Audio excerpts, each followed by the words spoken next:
kalau kalian dewasa nanti, atau kalau yang sudah dewasa pasti sekarang hampir sepertiga hidup kita, nggak pasti sih, tapi sebagian besar orang sepertiga hidupnya habis urusan rezeki. Rizki ini adalah sesuatu yang penting untuk di betul-betul didudukkan definisinya, penjabarannya, agar kita tidak habis untuk urusan rizki. Kenapa? Karena banyak orang yang memenjarakan dirinya dengan konsep-konsep rezeki yang salah. Kayak ada orang yang bilang, kalau nggak sekolah, nanti nggak punya ijazah. Kalau nggak ada ijazah, nanti nggak bisa kerja. Kalau nggak kerja, nggak ada uang. Kalau nggak ada uang, nggak bisa nikah. Kalau nggak nikah, nggak punya anak. Kalau nggak punya anak, nggak bisa disekolahin buat dapat ijazah. Ya udah kayak gitu aja terus muter-muter. Nah ini adalah penjara salah satunya yang membuat orang seakan melupakan bahwa rizki itu adalah dari Allah. Maka hari ini kita akan membahas tentang gift from Allah. Nah, adalah hadiah besar daripada Allah, bahwa rizki sudah Allah jamin. Ya, semua orang juga tahu, rizki minallah, rizki minallah, rizki minallah. Tapi pertanyaannya, apakah orang-orang atau teman-teman merasa bahwa kalian sudah tenang dengan urusan rizki? Padahal kalian tahu rizki itu dijamin Allah. Maksudnya gimana, Mas? Jaminan itu konsekuensinya ada ketenangan. Kayak misalkan saya bilang ke teman-teman, pulang dari sini aku traktir yuk, kita makan di restoran itu yang keren itu, misalnya saya bilang begitu. Terus kita masuk ke restoran itu, teman-teman buka menunya, ternyata di menunya itu terpampang menu yang wah mahalnya nggak karuan. Satu porsi itu satu orang bisa habis 1 juta sampai 2 juta rupiah. Kalian tenang nggak ngelihat menu semahal itu? Atau kalian insecure? Atau kalian bilang, nasi apa aja deh sama air putih, apa mau begitu? Atau kalian mau pilih yang paling mahal bahkan? Semua tergantung apakah kalian percaya atau tidak dengan kalimat saya bahwa saya akan laktir. Kalau kalian percaya bahwa Wimar ini mampu bayar, ya kalian akan pilih menu dengan tenang. Tapi kalau kalian ngerasa aku akan ngerjain kalian, aku akan bohong, atau Wimar ini bakal nipu, bakal nggak mampu bayar di ujungnya, maka akan muncul ketidaktenangan. Lah kenapa? Banyak orang yang kemudian sudah sadar bahwa rezeki itu Allah yang jamin, tapi muncul ketidaktenangan dalam hidup dia. Dia masih risau, besok nanti bisa makan atau enggak. Nah, aku khawatir jangan-jangan ini adalah karena teman-teman masih belum yakin bahwa rezeki itu datang dari Allah, belum yakin sama Allah.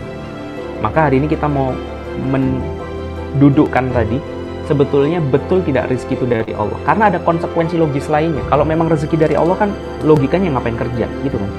Nah itu juga akan kita coba bedah, nanti kalau waktunya habis kita bahas di Q&A insya Allah setelah ini. Jadi Allah itu sudah menjamin, bahkan bersumpah atas nama dirinya. Nanti cek di surat Az-Zariyat, di mana Allah katakan bahwa yang aku janjikan itu pasti aku akan kasih. Bahkan Allah itu bersumpah atas nama dirinya sendiri, dan demi Tuhan langit dan bumi. Ini nggak ada sumpah yang lebih besar daripada ini. Lah kenapa? Karena yang sudah sumpah itu adalah Allah yang maha besar. Ternyata Allah mention dirinya sendiri di dalam sumpahnya. Kenapa sih Allah kemudian mengatakan ini di dalam Al-Quran? Karena Allah tahu banyak sekali orang yang berkata rizki minallah, rizki minallah. Tapi sesungguhnya dia nggak yakin kalau rizki itu betul-betul dari Allah. Dia masih khawatir kalau di PHK di kondisi mungkin pandemi semacam ini. Dia khawatir kalau ternyata perusahaannya ditipu atau bangkrut dan lain-lain. Dia masih pengen punya backup. Oke lah rezeki minallah, tapi ini aku punya backup usaha atau pekerjaan, kali-kali rezeki dari Allah nggak cukup atau rezeki dari Allah kurang atau bahkan nggak turun, aku punya backup. Banyak yang kemudian melakukan hal itu. Nah, Allah padahal sudah katakan bahwa wa annahu huwa aghna wa aqna. Ini ada di dalam surat An-Najm. Di mana di sebelum ayat itu Allah itu menyandingkan ada laki-laki dengan perempuan gitu ya. Ada malam dengan siang. Tapi ketika Allah kemudian mengatakan kaya, Allah tidak mengatakan miskin loh. Tapi Allah mengatakan apa? Allah mengatakan cukup. Wa annahu huwa aghna wa aqna. Kalau enggak kalian aku jadikan kaya, kalian aku jadikan cukup. Di dalam tafsirnya Ibnu Katsir menjelaskan bahwa cukup ini adalah ketika Allah mendekatkan semua rizki yang kita butuhkan, sehingga kita itu effortless untuk ngedapetin. Iya, kita tetap butuh effort, kita tetap harus ada upaya dan usaha. Bahkan kalau ada makanan di depan meja ini pun, kalau mau saya nikmatin, saya harus punya upaya untuk makan. Kan? Tetapi kata Ibnu Katsir, didekatkannya itu sampai effortless, sampai tenaganya itu nggak usah susah. Artinya Allah tahu betul kebutuhan kita. Dan Allah dekatkan apa yang kita butuhkan. Tapi kenapa kita masih ngerasa kurang? Itu bukan karena kita nggak dicukupi Allah. Tetapi karena kita punya keinginan yang lebih besar daripada apa yang kita butuhkan, di mana itu dicukupi Allah. Itu masalahnya. Contoh, misalkan manusia 7 miliar orang ini, mau minum seberapa banyak sih? Kita satu hari minum berapa liter? 5 liter, 6 liter udah hebat banget. Itu 10 liter katakanlah. Udah pol banget itu. Pertanyaannya, bumi ini punya berapa banyak air? Sumber mata air. Cukup nggak untuk seluruh manusia minum, bahkan satu orang 10 liter misalkan? Sebetulnya cukup. Cuma ya dasarnya orang, sungainya dikotorin, kemudian sumber mata airnya diblok, yang akhirnya tadinya semua bisa minum bebas, kayak kita menghirup napas ini bebas, akhirnya kita harus beli minum air botolan. Akhirnya jadi nggak cukup. Akhirnya jadi susah, bukan karena Allah bikin susah, tapi kita susah dibikin sendiri. Makanya dalam sebuah riwayat hadis, Rasulullah pernah bersabda dalam hadis riwayat Ahmad dan Tirmizi dari Ibnu Umar, dikatakan bahwa kalau kita mau bertawakal dengan sebenar-benarnya tawakal, itu kurang lebih hidup kita tuh kayak burung. Ya bukan terus kita jadi makan biji-bijian, tapi maksudnya hidup kita tuh jadi tenang. Karena burung itu kalau teman-teman lihat, nggak ada yang nabung. Pernah nggak sih ngeliat burung nabung? Emang ada bang binatang yang nabung? Ada. Kayak beruang tuh nabung. Ada semut itu dia nimbun makanan untuk persediaan di musim tertentu. Burung nggak ada. Cerita burung nabung itu nggak ada. Kalaupun dia pulang bawa cacing, cacingnya dikasihin anaknya buat makan hari itu. Kalau ditanya, Rung, kenapa kamu nggak kemudian simpan cacing sebanyak-banyaknya untuk besok-besok? Kata burung, besok jatahnya ada lagi. Besok jatahnya ada lagi. Maka yang dimaksudkan di dalam hadis ini adalah ketenangan yang muncul karena keyakinan kita berpasrah diri sama Allah atas rizki. Mau nggak? Sebetulnya kan semua orang mau tenang kan? Tapi pertanyaannya, are you dare to do that? Gitu. Kamu berani ngelakuin itu, bersikap 100% yakin terhadap rizki itu dari Allah? Nah ini yang kemudian menjadi apa ya? Kayak semacam telur sama ayam yang nggak selesai-selesai pertanyaannya. Karena saya yakin semua orang kepengen tenang, tapi belum tentu semua orang berani mengambil sikap untuk menyerahkan semua urusannya kepada Allah. Orang masih suka jaga-jaga, nanti kalau, jangan-jangan. Akhirnya Allah katakan anna inda dzoni abdi bi. Allah mengikuti persangkaan hambanya. Kalau kita berpikir bahwa hidup kita nggak akan pernah bisa dijalanin tanpa usaha, Allah jadikan itu. Tapi kalau kita berkata ada Allah kok, usaha itu cuma ladang kita mencari pahala. Kalau ada kita syukuri, kalau nggak ada ya kita bersabar. Karena kalau urusan rezeki itu ada Allah. Kalau kita mau berkata seperti itu, berani kita berkata seperti itu, Allah akan wujudkan itu juga. Dan bukannya enak, kemudian kalau memang betul-betul semuanya sudah dijamin dan digaransi ada dari Allah Subhanahu wa Ta'ala. Nah, maka kita coba masuk ke hakikat rezeki untuk paling tidak ngelepasin diri dari 4 jeruji penjara biar kita bisa lebih bebas gitu terbangnya. Yang pertama teman-teman, saya ingin menyampaikan bahwa rezeki itu maknanya ato. Yang pertama, ato itu artinya pemberian. Bukannya emang kayak gitu bang? Iya, belum tentu juga. Karena banyak orang masih punya terminologi bahwa rezeki itu pendapatan. Seringnya kan kayak gitu kan. Kamu pendapatannya berapa? Pernah nggak dengar ada orang yang nanya, kamu diberi Allah berapa setiap bulannya? Jarang kan? Biasanya terminologinya pendapatan, bukan pemberian. Padahal ini secara psikologis tuh efeknya gede banget. Kayak misalnya contoh, kalau teman-teman misalnya ngelihat ini ada kasus, misalkan ada anak kecil deh. Ada anak kecil kita tawarin coklat. Ada cangki bar gitu kira-kira. Ada 10 potek coklat. Terus ada anak bilang begini, Om bagi dong om. Aku suka coklat om, pengen om. Bagi dong gitu. Terus kita bilang, ya udah nih ambil. Kita kasih semua tuh. Setelah dia makan baru 2 potek, kita ambil lagi. Udah. Segitu aja. Tebak, anaknya protes nggak? Mungkin anaknya akan bilang, ya aku diambil lagi sih kan baru 2 potek, gitu kan. Tapi ketika di kesempatan yang lain ada anak yang minta coklat, dia meminta seperti tadi, ayo minta dong, minta, dan terus kita bilang, ya udah nih, ada 2 potek, kita kasih. Apakah dia senang atau dia ngeluh? Jawabannya dia lebih senang. Padahal di kasus yang pertama dan kedua sama-sama makan 2 potek coklat. Tapi kenapa anak yang kedua lebih bisa menerima daripada anak yang pertama? Karena yang pertama merasa memiliki semua coklat itu, sementara yang kedua merasa dikasih. Sehingga dikasih 2 potek coklat juga sudah oke. Sudah nggak ada masalah. Toh tadi aku nggak punya coklat. Sekarang jadi ada 2 potek coklat. Kenapa harus risau? Nah tetapi sikap manusia zaman sekarang nggak begitu. Mereka senantiasa mengumpulkan, bahkan sesuatu yang sebetulnya nggak mereka butuhin. Yang akhirnya kemudian hidupnya jadi berat sendiri.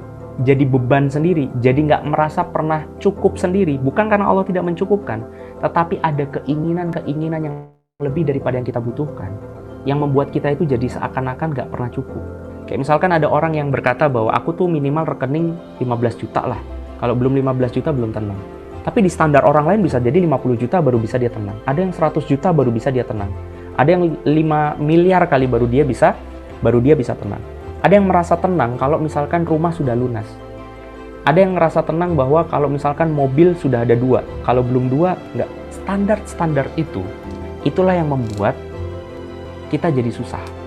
Maka yang pertama harus teman-teman fahamilah bahwa rizki itu pemberian dari Allah. Bukan apa yang dihasilkan dari energi dan kemampuan kita. Maka kalau kita kemudian sadar bahwa yang kita makan ini apa yang Allah kasih, kita lebih mudah bersyukur. Bahkan kalau ternyata yang dikasih sedikit. Kalau suami pulang bawa uang sedikit atau bawa rezeki sedikit, istri akan bilang, tenang aja bang, besok kan ada Allah lagi yang akan ngebantuin abang cari nafkah. Kan sudah dijamin bang. Nggak kemudian mencak-mencak, gimana sih makanya kerja harusnya begini dong. Nggak begitu. Karena kita tahu kerja keras itu tidak kemudian selamanya berbuah hasil seperti yang orang bilang bahwa orang suka bilang kalau ikhtiar atau kerja atau usaha itu tidak mengkhianati hasil. Yakin begitu? Bukankah kita lihat faktanya di dunia ini ada yang nggak ngapa-ngapain tapi kayak punya semua? Ada yang kerja keras banting tulang, semuanya dia kejar tapi hutang terus menumpuk, cicilan terus banyak. Atau bahkan untuk makan aja susah. Kalau memang kerja keras tidak pernah mengkhianati hasil, pertanyaannya kenapa banyak orang yang sudah melakukan semua effort dia, tetapi hasilnya sedikit? Ya karena dia nggak kerja cerdas, mas. Banyak orang juga yang nggak punya kesempatan untuk jadi cerdas masalahnya. Banyak orang yang kemudian nggak bisa mengenyam sekolah juga masalahnya. Terus kalau kita masuk ke dalam ranah itu, maka akan muncul pertanyaan di mana keadilan Allah kalau begini? Puyeng kan? Makanya kita harus lepas dari urusan hasil. Kita harus kasih hasilnya itu untuk Allah. Urusan kita tuh ikhtiar. Nah itu yang pertama. Kalau teman-teman berhasil memahami bahwa rezeki itu pemberian Allah, bukan pendapatan kita, maka satu jeruji bisa kita copot untuk kita bisa lebih bebas keluar dari penjara tadi. Ini loh penjaranya yang di atas. Saya gambar ada kerangkeng, bukan saya gambar sih, ini ada jamaah yang bantuin saya gambar. Ada kerangkeng burung, tapi isinya gedung, bukan isinya burung. Jadi banyak manusia yang terpenjara atas penjara-penjara yang mereka sebetulnya bikin sendiri. Kayak urusan sekolah tadi, atau kayak urusan pendapatan yang tadi barusan saya jelaskan. Atau yang ketiga, ini. Karena besarnya rasa ingin memiliki, itu adalah penjara juga. Itu adalah salah satu jeruji yang juga harus kita copot. Banyak orang merasa bahwa rezeki itu baru sah kalau kita punya hak kepemilikan atas itu, atas rezeki itu. I don't think so. Kenapa? Saya yakin teman-teman juga setuju. Pilih ya. A, punya tapi nggak bisa pakai, nggak bisa menikmati. Atau B, nggak punya sih, tapi bisa pakai dan bisa menikmati. Pilih yang mana? A atau B? Pasti teman-teman pilih B. Lah kenapa? Buat apa punya kalau nggak bisa menikmati? Iya kan? Kalau diperbandingkan antara punya dengan menikmati, pasti kita akan lebih milih menikmati. Tapi banyak orang di dunia ini lebih berat memikirkan pengen punya daripada pengen menikmati. Kayak contoh, ada orang yang ini musim hujan terus dia bilang, ya Allah, aku belum punya mobil sampai sekarang. Ya Allah izinin, ya Allah kasih rezeki biar bisa punya mobil misalnya. Dia lupa setiap hari tuh dia gonta-ganti mobil. Bahkan orang kaya nggak pernah bertabiat seperti dia, berperilaku seperti dia. Lah kenapa? Hampir setiap hari gonta-ganti mobil, gonta-ganti sopir gitu kan ya. Hari ini finding driver, oh dapatnya Avanza gitu. Besoknya finding driver, dapatnya R3. Ya kalau apes ya Karimun. Nah, kira-kira begitu. Orang kaya pun nggak ada yang punya mobil setiap hari 7. Bolak-balik di satu tempat ke tempat yang lain, ganti mobil, ganti sopir. Nggak mikirin bengkel, nggak mikirin bensin. Sebetulnya enak orang pakai ojek online itu. Saya pernah masuk ke gedung besar sekali untuk urusan tertentu. Karena saya nyetir sendiri, saya harus cari parkir. Yang itu ngabisin waktu bisa setengah jam untuk cari parkir sendiri. Habis itu saya mikir, kerenan orang naik ojek online ya. Bisa turun di lobi kayak orang punya mobil. Saya punya mobil, tapi ternyata rezekinya di saat itu tidak semenarik orang yang pakai ojek online. Tapi banyak orang yang timpang memikirkan karena dia memikirkan harus punya. Karena kalau belum punya kayaknya belum sah. Nah ini juga penjara yang berikutnya. Rasa ingin punya. Maka rasa punya ini harus dikikis teman-teman. Karena semakin tinggi rasa ingin punya, semakin tinggi beban dalam hidup kita. Nah semakin tinggi beban dalam hidup kita, semakin terpenjara kita dalam konsep rezeki yang salah. Nah ini yang kedua, masalah kepemilikan. Yang ketiga adalah bahwa kita harus memahami tadi bahwa rezeki itu adalah apa yang bisa kita nikmati, yang bisa kita manfaatkan. Artinya nggak harus punya tadi itu. Jadi dari ketiadaan rasa memiliki ini, kita akan fine-fine saja bahwa apa yang kita nikmati ini nggak masalah kalau nggak yang kita miliki. Contoh misalnya, ada banyak sekali hal-hal yang itu adalah milik kalian, tapi bukan rezeki kalian.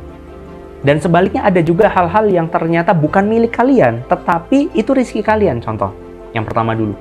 Apa yang itu adalah milik kalian, tapi bukan rezeki kalian? Apa contohnya? Contohnya adalah baju yang sekarang nggak lagi kalian pakai, yang lagi ada di lemari. Itu kan punya kalian, tetapi bukan rezeki kalian karena sedang tidak dinikmati. Atau contoh, pernah nggak kalian beli buku yang dari tahun kemarin sudah dibeli, tetapi sampai sekarang itu masih nangkring di rak buku, bahkan plastiknya masih kesampul. Plastik barunya belum dicopot. Ada? Kalau ada, selamat. Berarti kalian punya benda yang itu milik kalian tapi bukan rezeki kalian, karena kalian nggak bisa memanfaatkan itu. Bisa difahami ya? Contoh lain, misalnya yang sebaliknya, kita itu bisa menikmati, tetapi kita nggak punya sebetulnya. Ya banyak. Contohnya ya, kalau mau yang gampang, udara, kesehatan, panca indera kita, badan kita ini bahkan bukan punya kita, tapi kita bisa memanfaatkan ini semua. Bahkan kalau mau boleh jujur dibilang, ini lighting, di saat kalian lagi nonton acara ini adalah rezeki kalian. Karena dari lighting ini kemudian muka saya jadi jelas, kalian bisa dengerin ini jadi lebih enak, sehingga kalian bisa mendapat manfaat dari lighting yang bahkan kalian nggak pernah lihat secara langsung. Ini rezeki kalian, padahal ini bukan punya kalian. Tab saya. Ya, ini adalah rezeki kalian, karena kalian bisa menikmati apa yang kemudian keluar dari layar tab ini, tanpa kalian harus memiliki tab ini. Bisa difahami ya? Ya paling nggak sampai acara ini selesai. Ya jangan setelah acara ini kalian telepon untuk minta tabnya saya kirim ke kalian, nah mungkin. Ya tapi paling tidak kita jadi memahami bahwa ternyata kalau konsepnya semacam itu, rezeki adalah apa yang bisa kita manfaatkan, bukan apa yang harus kita miliki, maka kita akan lihat ternyata rezeki itu banyak banget. Bahkan lebih banyak daripada cuma sekedar pikiran bahwa rezeki cuma uang. Kan banyak orang berpikir rezeki itu cuma uang. Enggak, rezeki itu banyak banget. Rasa tenang, bisa tidur pulas, punya teman banyak, ditutupnya aib, gampang ngaji. Gitu kan ya. Hari ini teman-teman dengerin ini, saya yakin nggak semua daripada lebih dari 2000 orang yang ada di depan ini mendapatkan hidayah yang sama. Artinya ada yang mendapatkan, ya Allah aku dapat banget sama materinya. Ada yang, ini apa sih maksudnya? Artinya itu juga rezeki. Momen dimana Allah memudahkan kita untuk paham apa yang disampaikan, itu juga rezeki.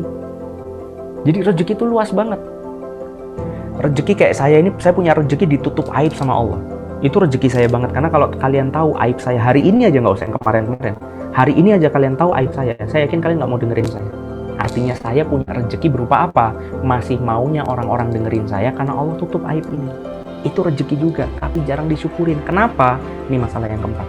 Karena orang mikir rezeki itu duit, nggak lebih daripada itu. Itu kemudian masalahnya. Rezeki itu takarannya uang, nilainya adalah seberapa banyak yang ada di rekening.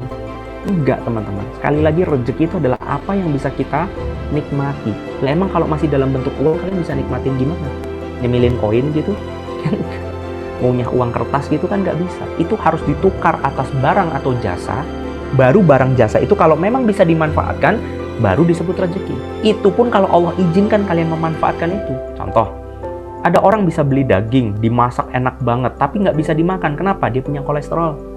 Ada orang bisa ngelihat cake enak banget, tapi dia punya diabetes. Ada orang bisa beli misalkan kacang-kacangan terenak lah, tapi nggak bisa dimakan kan, dia punya asam urat. Kalau ternyata dia sehat buger, seger buger, sehat walafiat, bisa jadi ketika kemudian makanan sudah enak tersaji di depan, nggak bisa makan lah. Kenapa? Sariawan. Ini sudah nggak sariawan ini. Sudah enak banget. Misalkan kita makan rendang gitu, rendang terenak di nasi padang terenak. Kita lagi makan. Bisa jadi Allah cabut nikmat rendang itu. Gimana caranya? Kegigit laos misalnya. Ya, kegigit laos. Atau lidah kita kegigit pas kita lagi ngunyah. Itu langsung hilang semua rasa nikmat rendang yang padahal terenak tadi. Artinya Allah itu bisa. Bahkan dengan skema sehebat apapun kita mengumpulkan rezeki dan uang, Allah itu bisa membuat uang itu tidak ada nilai manfaatnya untuk kita. Bisa banget. Contoh, ada di luar misalkan orang naik mobil, kita sebut merek aja lah ya. Ada orang naik mobil yang biasa tuh mobil apa sih? Avanza misalnya. Sama ada orang naik mobil Alphard. Pertanyaannya, lebih nikmat mana? Naik Avanza atau Alphard? Jawabannya tergantung. Tergantung dari mana mas? Bukan tergantung dari fisik mobilnya, tetapi tergantung bagaimana dari persepsi dia melihat mobil itu. Kalau ketika naik mobil Avanza dia bilang, ya Allah ini dari Allah banget buat aku. Ini adalah amanah Allah, ini rezeki banget, ini aku harus manfaatin dengan baik. Rasa syukurnya banyak atas mobil itu. Bisa jadi akan lebih nikmat naik Avanza daripada naik Alphard ketika orang itu ngerasa biasa aja. Apa sih ini gini doang. Artinya di posisi itu justru orang yang naik Alphard ini kasihan. Kenapa? Sudahlah dikasih Alphard, nikmatnya tidak setinggi orang yang dikasih Avanza sama Allah. Maka dari sini kita bisa melihat takaran uang itu takaran rezeki itu bukan cerita fisik.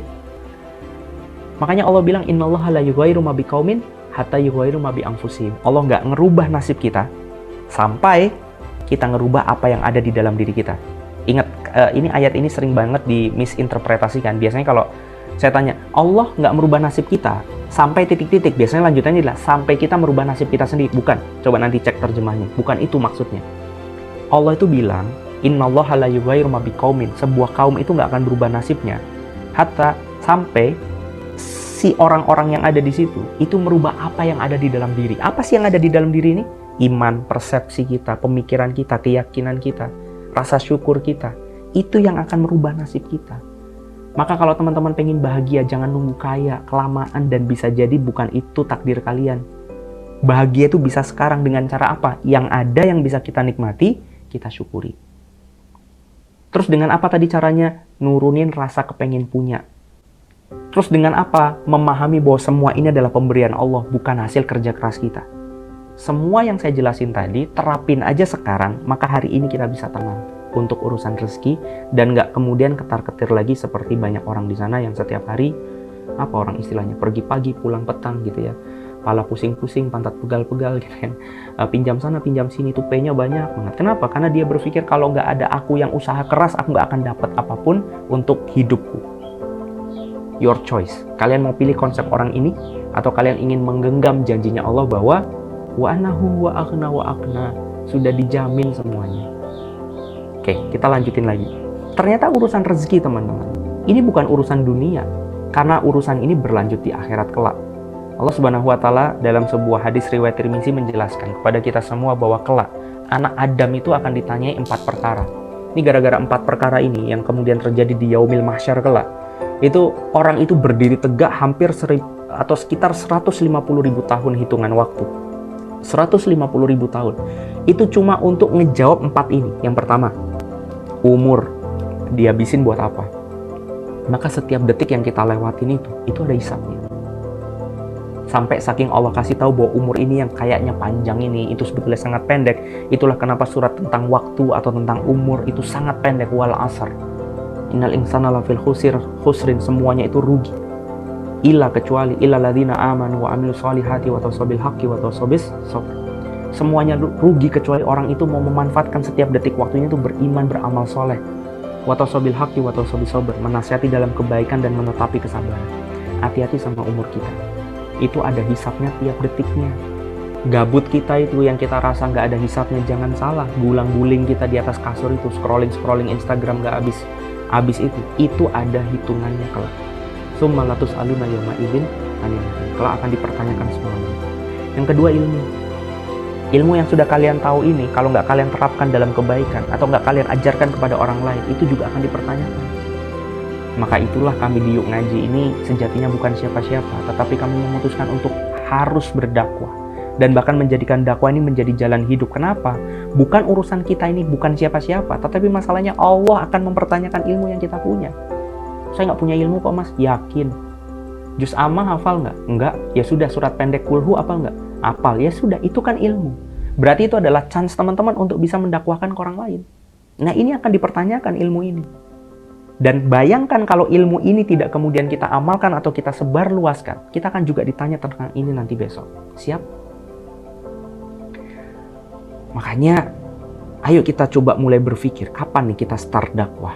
Iya, kita ngaji itu adalah sebuah kewajiban. Ya, tolabul ilmi itu fardhu, wajib atas semua umat Islam. Tapi ingat, ngaji itu kan dapat ilmu. Ilmu itu kan setelah diterapkan, ada satu kewajiban lagi, yaitu disebarkan. Kapan kalian mau dakwah? Dan saya yakin ketika ditantang untuk berdakwah, sebagian besar orang bilang, ya nggak bisa dulu mas, soalnya kan masih ada urusan ini, masih ada... Ya itu yang tadi saya bilang. Urusan-urusan rezeki tadi, itu harus dilepas dulu jeruji penjaranya, biar kita bisa free. Bisa ngelakuin dakwah ini full heart. Nanti Allah jamin. Allah tuh kasih tahu, like apa? Yang pertama Allah kasih tahu, misalnya intang surullah yang surkum wa yusabit aqdamakum. Kalau kita mau nolong agama Allah, nanti Allah akan teguhkan kedudukan kita. Allah akan tolong kita. Masa kita lebih percaya sama diri kita daripada dari Allah? Maksudnya kita itu kadang lebih yakin kalau kita yang nolong diri kita, tapi nggak yakin padahal Allah yang nolong diri kita. Kan nggak logis nih. Padahal kalau misalkan teman-teman mau bisnis misalkan, yang satu di backup bupati, yang satu di backup gubernur, kira-kira mau yang mana? Ya walaupun nggak boleh sih ya. Atau misalkan teman-teman punya kongsi dagang gitu ya. Yang satunya sama perusahaan kelas kabupaten, yang satunya sama perusahaan multinasional. PD yang mana? Pasti yang multinasional. Karena pasti perusahaannya sudah kuat. Lah ini yang nge-backup Allah, masa kita nggak mau? Maka ilmu ini harus teman-teman pikirkan kapan nih saya bisa mulai menyebarkan. Dan ingat, nyebarin itu ya nggak harus ngomong, misalkan kayak teman-teman di Yuk Ngaji, bisa dengan gambar yang kalian bisa. Ini kayak gini nih misalnya. Ini ada salah satu jamaah yang ngebantuin saya bikin ilustrasi ini, nggak gambar sendiri. Saya jelek banget gambarnya, saya cuma nyoret-nyoret doang. Tapi ini adalah salah satu bagian daripada dia untuk mensupport dakwah. Lewat misalkan vlog bisa, lewat misalkan podcast bisa, atau tenaga di belakang layar kayak di sini. Ini saya nggak sendirian, ada berempat di sini. Ada Mas Abid dan tim yang kemudian ngedit materinya, nyutingin ini juga wasilah dakwah. Ini kapan nih teman-teman kemudian mau running untuk masuk ke dunia itu? Kalau teman-teman merasa sudah siap, good, berarti nggak ada urusan penjara rezeki. Tapi kalau ada, biasanya urusannya adalah penjara rezeki yang tadi kita bahas. Nah, berikutnya tubuh. Ini kita loncat dulu yang ke tubuh. Tubuh juga akan ditanyain. Setiap sendi-sendi kita, mata dipakai buat apa, telinga, mulut, badan, langkah kaki ini lari kemana. Itu semua akan dipertanggungjawabkan. Nah, yang terakhir adalah urusan harta. Dimana urusan harta ini nyabang jadi dua, teman-teman. Di Yaumil Mahsyar kita akan ditanya harta ini yang pertama dari mana. Kita akan ditanya sama Allah, ini semua dari mana? Kamu dapatin ini dari mana? Dan yang kedua, untuk apa? Untuk apa kemudian dibelanjakan? Jangan berpikir kalau kita punya uang, maka kita bebas mau beli apa saja, karena itu hak-hak kita, wong itu kan uang-uang kita. No. Kita akan dimintai pertanggungjawaban. Maka cobalah mungkin yang mbak-mbak lihat itu, ada lemari isinya itu ya merek-merek toples yang mahal-mahal itu, coba dilihat, cuma dipajang dong. Itu kalau teman-teman pulang ngeliatin itu tuh harusnya ada kayak visual, kayak efek gitu ya. Jadi kayak si toples-toples itu tiba-tiba dia ngeluarin asap, di mana itu adalah hisap-hisap yang kemudian harus kalian pertanggungjawabkan. Tas-tas gitu, kalian keluar paling cuma bawa satu tas atau dua tas, kalian punya 15 tas, sepatu-sepatu sebanyak itu. Ayo kurang-kurangin. Cukupkan dengan apa yang kita butuhkan. Oke, kita butuh sepatu olahraga satu. Dimana sepatu olahraga harusnya beda dong sama sepatu misalnya untuk... Kalau sepatu casual sama sepatu olahraga masih bisa digabung. Tapi kalau sepatu olahraga oke lah beda sama sepatu kerja. Misalkan harus pakai pantofel. Ya sudah, berarti sepatunya 2 cukup. Sendal 1, udah beres dong. Berarti cukup. Atau misalkan teman-teman butuh apa? Butuh misalkan pakaian. Ya coba teman-teman butuh berapa banyak pakaian. Yang kemudian cukup, sisanya kemudian kasih ke yang butuhin. Karena kalau nggak akan ditanya untuk apa itu semua. Nah, maka beberapa tips tadi itu adalah tips untuk teman-teman semua memperingan hidup kita. Ini perjalanan hijrah kita panjang, teman-teman. Ini tuh bukan lari sprint, ini tuh lari maraton.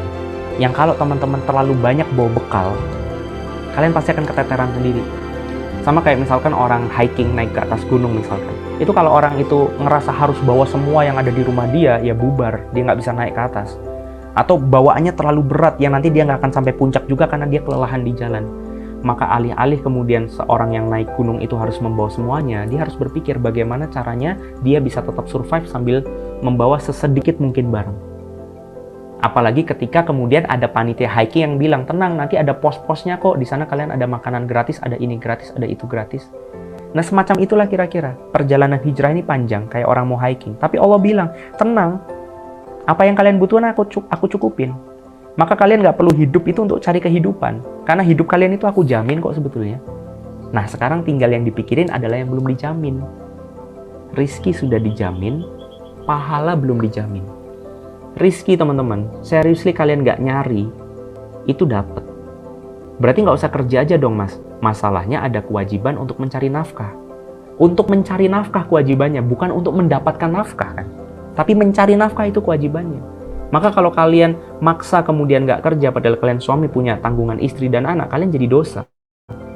Maka ya nyari nafkah itu adalah sebuah ibadah untuk mencari pahala, bukan untuk mencari rezeki, karena rezekinya sudah ditakar sama Allah. Jadi rezeki sudah dijamin, tapi pahala belum dijamin. Kalau pahala kita nggak kejar, amal soleh nggak kita kemudian tumpuk sebanyak mungkin, kita nggak bawa bekal yang terbaik untuk pulang ke kampung yang nyata itu, yaitu akhirat. Maka ini adalah waktunya. Sekali lagi, wal asr. Waktu kita pendek, maka di waktu yang pendek ini coba berpikirlah untuk mementingkan sesuatu yang belum ada, bukan sesuatu yang sudah dijamin. Perkara rizki sudah dijamin, perkara pahala dan ridho Allah itu adalah sesuatu yang harus kita kejar. Dan semoga dengan tertatih-tatihnya kita hijrah, Allah kemudian mau menerima iba kita kelak di akhirat untuk mengganjar itu semua dengan surga dan ridhonya. Allahu a'lam bishawab. Semoga ini bisa bermanfaat untuk teman-teman semuanya. Ayo kita diskusikan. Silahkan keluarkan semua pertanyaannya. Kita mulai Q&A-nya. Assalamualaikum warahmatullahi wabarakatuh.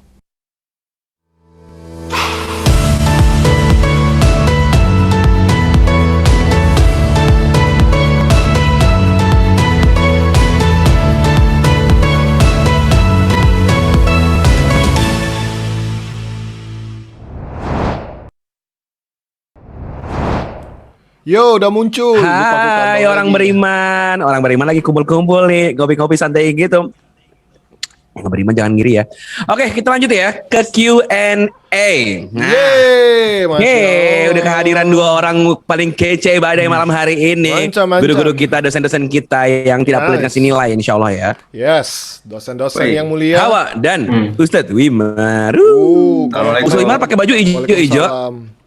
Kenapa Udah takut dimakan Nyi Roro Kidul? Oh, udah aku beli dia. Masya Allah ya. Tinggal digoreng buat sahur. Kan halal di laut ya kan. Asik. Halal bangkainya. Boleh dimakan. Halal airnya suci bangkainya. Pantesan ya. Itu mungkin salah satu tips dan trik supaya jadi kaya, makan Nyi Roro Kidul gitu. Apa sih? Rizko kenapa pinjem kacamatanya Dena? Enak aja beli dong. Minimalism sekarang. Iya sih. Nah dong, ini punya sendiri dong. Oh, punya sendiri. Wah, ini rame nih. Ini rame. Kolom komennya gua tuh kok nggak ini ya, kok nyebelin banget ya. Pertanyaannya juga rame. Tenggelam gitu loh. Iya, aku bacain aja ya. Ini kolom questionnya ya. Yang pertama buat how are you? Kolom questionnya tuh. Jangan susah ya. Hari ini kita banyak waktunya, masih ada 45 menit lagi, berarti banyak pertanyaan yang bisa dijawab ya, insya Allah. Pertanyaan pertama buat how are you? Boleh dibantu Mas Wimar juga. Kita lihat kan negara maju itu lifestyle-nya lebih islami dari negara yang mayoritas muslim ya. Jadi maksudnya negara-negara kafir kayak Jepang, Amerika, Jerman gitu ya. Lifestyle-nya itu lebih islami dibandingkan kita yang muslim gitu ya. Padahal secara pragmatis apa tuh? Oh, mereka lebih islami. Padahal mereka tuh bukan negara Islam. Nah, kok fenomena ini bisa terjadi? Gimana itu? Macam ada aja negara Islam sekarang. Iya. Waduh. Wah.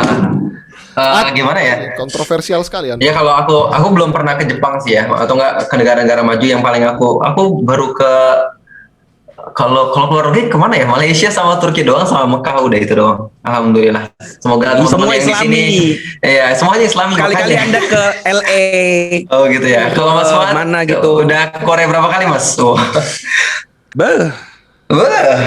Tapi dari informasi dari cerita Mas Fuad, dari cerita Ustadz Felix yang pernah pergi ke negara-negara seperti itu, mereka bilang iya di Jepang itu lebih Islami, di Amerika, di Singapura lebih, di negara-negara maju itu lebih Islami, jalannya bersih banget, orang malu kalau buang sampah sembarangan, buang puntung rokok aja, saya jamin kalau kamu cari dapat di taman ada puntung rokok, saya kasih kamu 2 juta 3 juta itu saya berani gitu, kagak bakal ketemu gitu.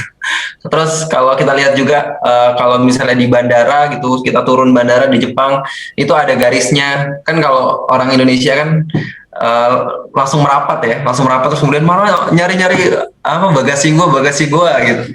Tapi kalau orang Jepang ngantri gitu. Kalau pengen masuk loket juga ngantri. Terus sampah nggak ada. Terus kalau kita nanya sama orang di mana ya musola atau nggak di mana ya toilet gitu ya. Kalau kita kan nunjuk ya, itu di sana gitu.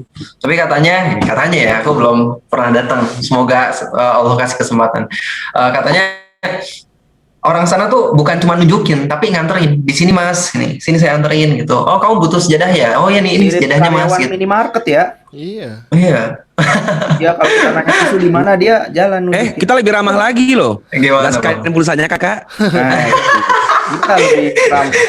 Masya Allah, iya. Cuman di balik semua lifestyle itu ada tumbalnya ketika mereka ninggalin iman. Apa itu?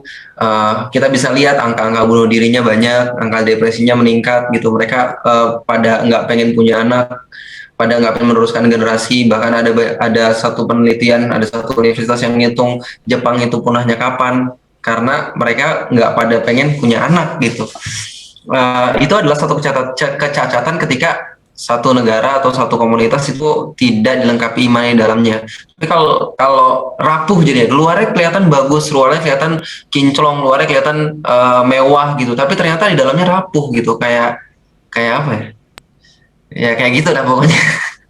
Tapi kalau dalam Islam kan sesuatu yang sifatnya software itu lebih sangat dipentingkan gitu. Sangat dijaga. Contohnya makanya umat Islam tuh sangat sedikit berputus asa, sangat sedikit kasus bunuh dirinya, sangat sedikit depresinya gitu. Kalau dalam Al-Quran Allah cerita tentang Nabi Yusuf. Nabi Yusuf ada berapa banyak masalah yang dia hadapin. Mulai dari kecil dia tuh dimusuhin sama kakak-kakaknya, dicemplungin dalam sumur, difitnah. Tapi atas semua masalah itu Nabi Yusuf nggak pernah kecewa, nggak pernah putus asa gitu. Kalau di kisah sahabat ada siapa? Contohnya Thalhah bin Ubaidillah.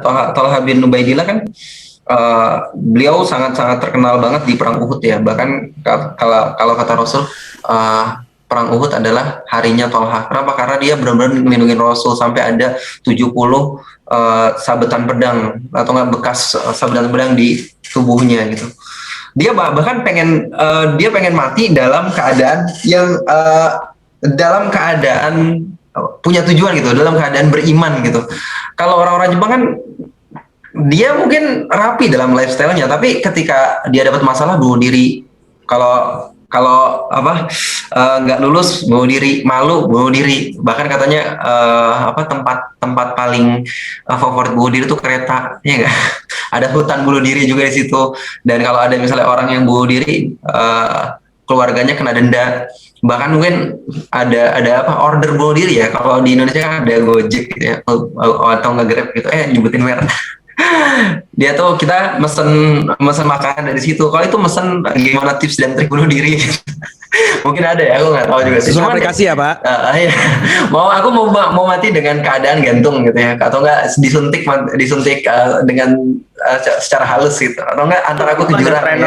Trainingnya juga itu. Jadi pelaku serius ada ngasih training ke yang belum mati gitu. Serius ada? Ya kan nggak mungkin. Kalau dia pelaku bunuh diri harusnya nggak ngasih training, gimana sih? Dia udah mati. Jadi intinya walaupun kita ngelihat negara-negara maju itu lifestyle-nya bagus, tapi tetap aja ada tumbalnya di sana ketika kita hidup tanpa adanya iman gitu. Bahkan kalau kita ngelihat sendiri aja Amerika gitu ya, negara superpower saat ini, kita ngelihat anak mudanya seks bebas di mana-mana, pembunuhan, pemerkosaan segala macam itu kayaknya dengan kita diemin begitu aja mereka bakal hancur dengan sendirinya gitu. Jadi intinya iman tetap harus ada di hati kita gitu sebelum kita menunjukkan lifestyle yang lebih gitu. Mungkin itu. Oke. Gak dapat ya? Dapat. Kalau Mas Wimar gimana Mas? Sebelum dilanjutkan Mas Wimar, Alfa kecilin dikit mikrofonnya. Oh, kecilin dikit. Aku gede banget ya. Udah pas belum? Udah pas. Cek 1, oke. Kekecilan. Yes. Kecilan. Dah cukup. Oke. Gimana Mas Wimar, ada yang mau ditambahkan? Ya, yang pertama kita harus memisahkan beda membahas Islam dengan Muslim. Nah, artinya yang mau kita bahas ini kan orangnya, bukan agamanya. Jadi jangan salahkan agamanya ketika penganut agamanya tidak mengikuti agamanya dan jadinya malah berantakan. gitu. Jadi setiap agama pasti punya cacat di pelaku agamanya gitu. Agama Islam sempurna tapi Muslim enggak. Nah, ketika kita berbicara kenapa di luar negeri itu di beberapa sisi itu kayak lebih baik, ya jawabannya sederhana. Karena mereka menerapkan Islam di satu sisi, sementara kita meninggalkan Islam di sisi yang sama, gitu. Nah, tapi sebaliknya, kita orang Islam di Indonesia menerapkan Islam di satu sisi yang mereka nggak dapat. Kita nerapin apa? Kita masih sholat, kita masih sering zikir, kita masih sering ibadah, kita diajarin tawakal, ending-ending yang nggak gampang stres. Ending-ending yang nggak punya duit pun ketawa gitu. Cuma punya lem aja happy. Atau enggak juga sih ya. Ya apa deh pokoknya kira-kira kita itu termasuk negara di Asia yang paling gampang bahagia. Itu ada surveinya tuh waktu itu, tapi udah survei lama ya. Aku baca di Kaskus ya. Indonesia tuh termasuk negara paling mudah bahagia. Gitu. Jadi nggak punya bahagia gitu ya. Banyak koruptornya bahagia. Punya semuanya dibikin happy gitu. Sementara orang luar ngelihat Indonesia itu kayak stres banget gitu ya. Beberapa orang bahkan nggak mau masuk ke Indonesia sama sekali karena ngelihat kayak misalkan penanganan corona. Ini horor loh Indonesia ini kalau dilihat dari kacamata dunia gitu. Dari sisi misalkan penanganan coronanya gitu ya. Sampai kemudian dari negara-negara Islam yang diperbolehkan umroh, Indonesia termasuk yang di blacklist juga.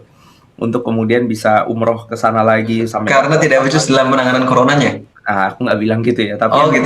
horor Terlalu aja. santai. Menurut orang luar tuh loh. Iya. Nah, Indonesia tuh orangnya Kamu worst jangan yang gampang di blacklist gitu lah. Dia sebagai mantan virus corona gimana itu? Antum horor nggak? Enggak sih, aku ngerasa kayak ya biasa aja gitu. Nah itu yang bikin horor bagi orang luar. Iya, biasa Oh, aja, gitu. biasa Orang aja. luar tuh jadi horor. Oh gitu. Kita santai banget gitu loh. Karena Atau mungkin karena mereka nggak ada iman ya. Wes. satu. Sementara disiplin, kafa'ah, profesionalisme, tepat waktu itu juga nilai Islam yang mereka terapkan. Masalahnya kita nggak mikirin itu nilai Islami gitu. Akhirnya orang Islam jadi nggak terlihat keren di sisi yang itu. Ya gitu aja sih sebenarnya. Gitu. Oke, mantap. Nice, pertanyaannya sudah terjawab ya. Tadi kok negara maju itu lebih Islamis sedangkan kita nggak Islam. Bedain dong ya, jangan disama-samain dong. Ini Indonesia, Bu. Iya, dan dia itu juga Islami hanya di satu sisi. Iya. Sebagaimana kita juga Islami di satu sisi yang lain. Iya, benar. Oh, Masuk sempurna juga Islami bahas masalah- semuanya. Makanya ikutlah broadcasting. Kelas broadcasting itu solusi dari keislaman Tidak umat akan manusia. saya buat. Iya, ikut dulu aja. Nanti di situ kita ajarin. Iya. Ada pertanyaan lagi nggak, Ad? Banyak juga jadinya Risco ya. Ada dong. Pertanyaan berikutnya ini untuk Ustadz Wimar tentang ikhtiar nih Tat, karena banyak yang nanya apakah dari yang dia tangkap tuh seolah-olah kayak berarti kita nggak perlu ikhtiar, udahlah dakwah pasrahin aja gitu ya. melang buana, anak nggak usah dinafkahin, istri tinggal gitu kan, akan ada Allah yang berikan dia makan. Bahkan di sisi lain ada yang nantangin juga nih temannya, dia bilang gini, mana sini duit lu, kasih gua semua, kan besok ada Allah yang kasih makan lu kan, bakal balik lagi kan duit. Jadi hal-hal yang kayaknya masih miss tuh di titik ikhtiar nih Tat. Gimana Tat menyikapinya? Iya jawabannya iya. Kalau kita nggak ikhtiar, rezeki tetap ada. Kalau uangnya kita kasih ke orang itu, rezeki kita tetap ada.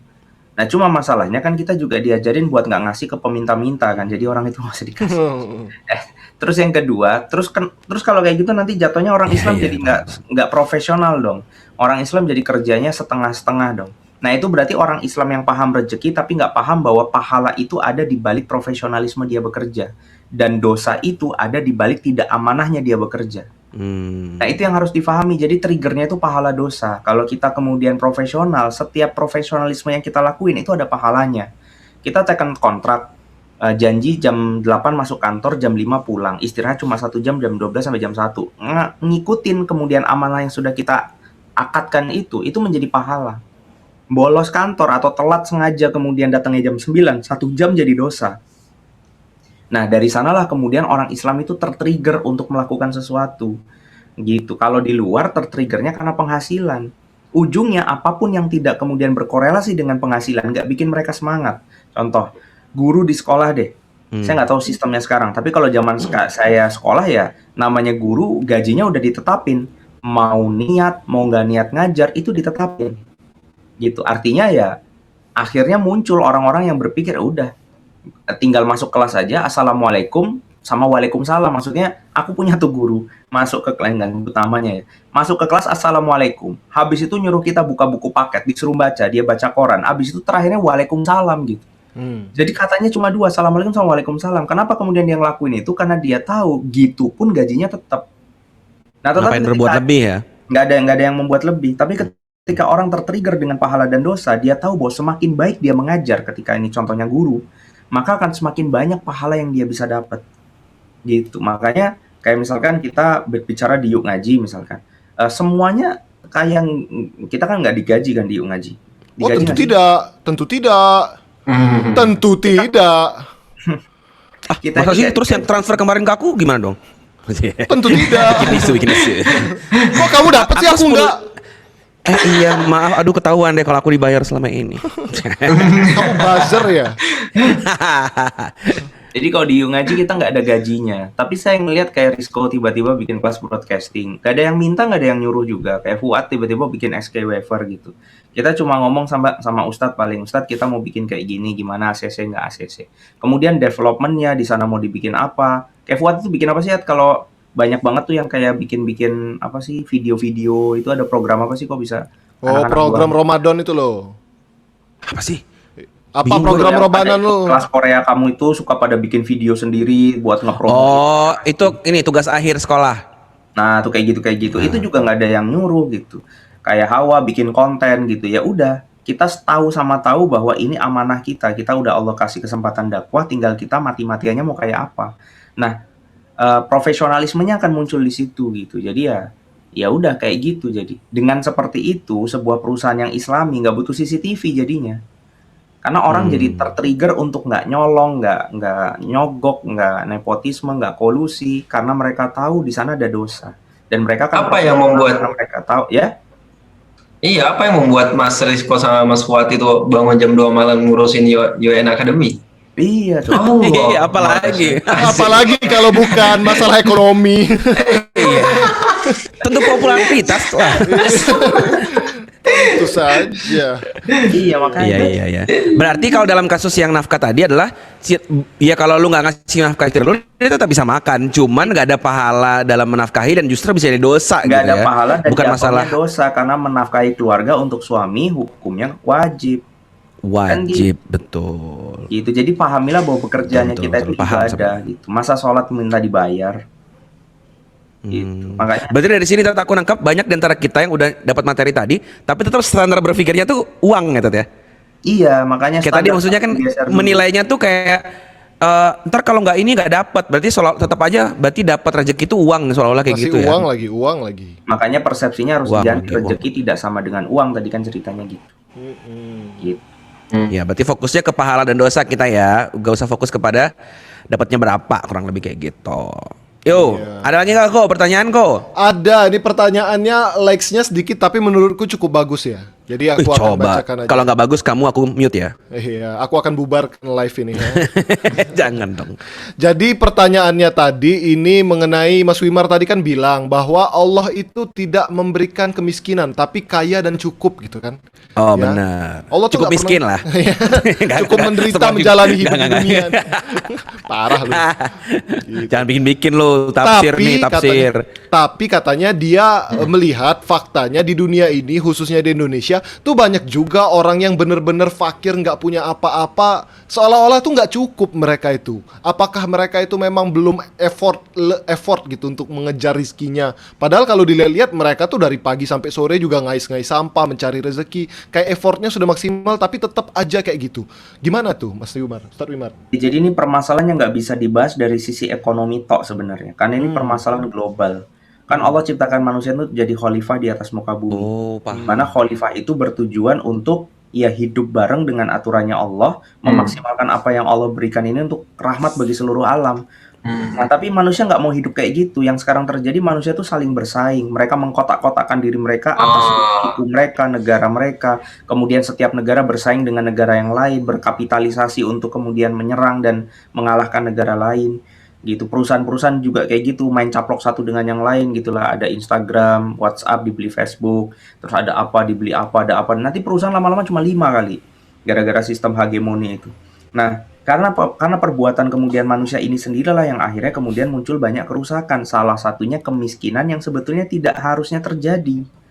Artinya gini, Allah itu sudah menyediakan udara yang lebih daripada cukup untuk manusia bernapas kan. Kita kan nggak musingin masalah udara. Nah sebetulnya air juga kayak gitu. Kalau kita manusia ini mau ngerawat air bareng-bareng, air itu tinggal ciduk dari sungai, tinggal diminum.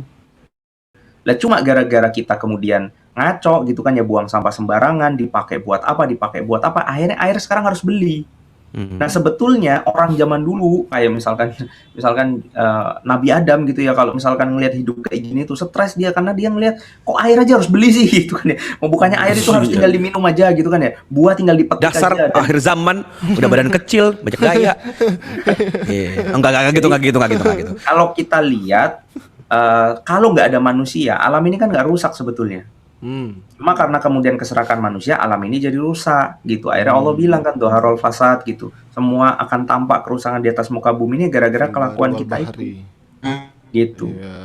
Nah, Jadi ada pihak-pihak yang zolim gitu ya Mas, yang rakus sehingga ada yang yang membuat orang-orang menjadi miskin tersistematis ini ya. Maka kira-kira sistem apa yang bisa menyelesaikan masalah ini? Sistem apa yang membuat orang seperti itu dan sistem Kalau apa yang ini bisa dibahas jam diterapkan 2 aja agar gimana? menjadi Kira-kira kebaikan ya? Oke nggak kalau yang kayak gini dibahas jam 2? Karena tukang bakso jam 2 masih tidur soalnya. Iya. Enggak, dia Biasanya ngadon bakso. ada yang masih tidur. Dia ngadon baksonya jam 2 sambil ngecas walkie-talkie-nya.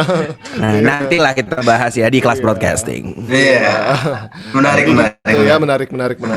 Nah, sekarang Amanahnya ya Rizko ya. Allah. Iya, aduh. Enggak, aku tadi nyebut sebuah kata sebenarnya loh. Enggak, kelas broadcasting waktu mereka daftar langsung akad ulang, kita cuma bahas broadcasting kok ini. Kamu tidak akan kaya di sini, kamu tidak akan menemukan keimananmu di sini. Iya. Nama sistemnya itu Apa? itu kan mute sendiri. Ada yang matiin mikrofon ya? Siapa yang mute aku tadi gitu? Oh Waduh, iya. luar biasa sekali. Sistem yang buruk tuh namanya Weh, mute sendiri ini. Astagfirullahaladzim. luar Ya Allah. biasa. Ini Kalau sistemnya, nggak ini sistem internetnya aja sudah tidak mendukung ini, luar biasa nih. Aduh. Hawa, ini ada pertanyaan lagi, Hawa. lanjut. Ya. Apa tuh? Dia Kasih tuh bang. kan terinspirasi dari Jimin nih. Jimin nama yang nanya nih. Kan mau nanya tentang memberikan informasi. Si Jimin. Ya, tentang agama. Bang Hawa kan dari dulu aktif di media sosial gitu ya. Nah, dia tuh juga pengen men-share hal-hal positif. Tapi terkadang anggapan orang-orang lain tuh kayak kita tuh udah paham banget agama, padahal kita juga masih belajar gitu kan. Jadinya kita dibilang sok suci lah, sok pinter agama lah, ngustad lah gitu ya. Nah kan antum juga dulu sering dibully hal itu ya. Terus bagaimana menghadapi perasaan seperti itu, Bang Hawa kira-kira? Sering dicoret mukanya dia dulu. Iya, jadi yang pertama sebenarnya aku di sini juga di teman-teman, di antara teman-teman yang ngaji, aku ngerasa kayak diriku tuh Apa sih? Memang. emang Apa? Sosok merendah kamu. Iya.